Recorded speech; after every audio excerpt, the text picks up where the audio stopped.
Madam President, I believe health care is a human right.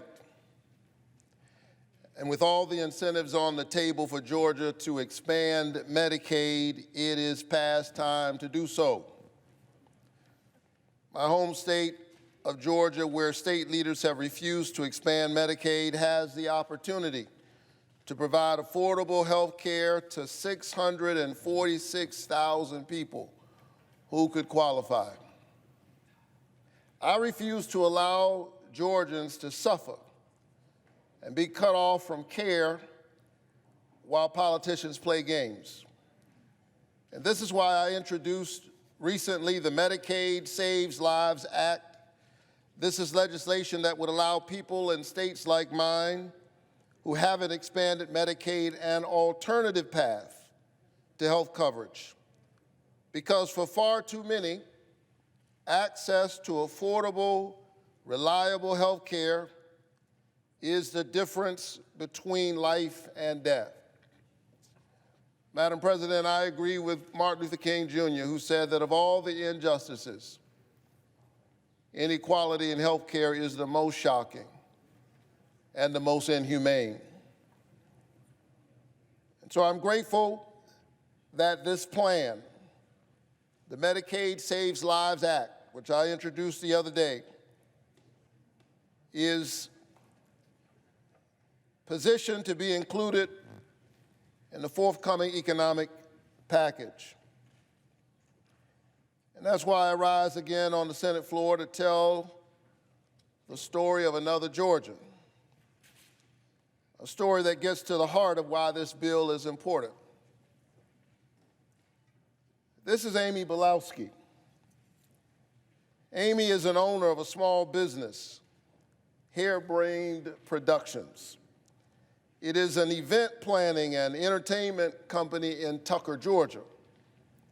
As you can imagine, Amy's company took a significant hit during the pandemic.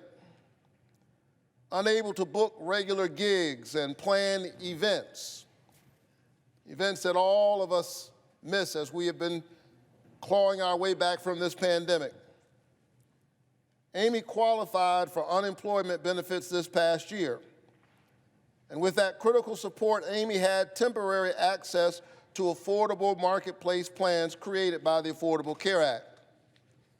But with the end of Georgia's unemployment benefits looming and the entertainment sector still suffering from the effects of the pandemic, her access to coverage, the coverage she so desperately needs, is on the brink.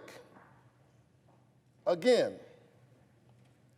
At the same time, she will have to manage her thyroid disease, high blood pressure, pituitary gland tumor, fibroids, and all the other health hiccups that come along with aging. If Georgia was to expand Medicaid, or if there was a federal Medicaid program for non-expansion states like Georgia, Amy would no longer have to worry about getting reliable health coverage for her chronic conditions.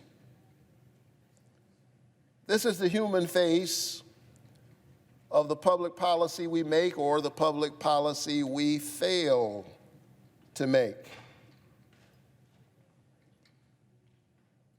As our state's health care options stand now, Amy says she, quote, doesn't think they care about people like me falling through the cracks. Even more disappointing, when asked what Medicaid expansion would mean for her, Amy was reluctant to even picture that future. She said, well, it's really difficult to say because I've never had consistent health care. It is hard to imagine. Think about that. It is hard for somebody who works every day with a kind of entrepreneurial thrust, serious work ethic, grit, and determination in the richest country on the planet. She says it's hard for her to imagine having consistent health care. She says she's used to being shoved aside and doing without. But with all of Amy's health issues, doing without, as she puts it, can only work for so long. We're costing Georgia more and more every day by not providing access to health care to the people who need it most.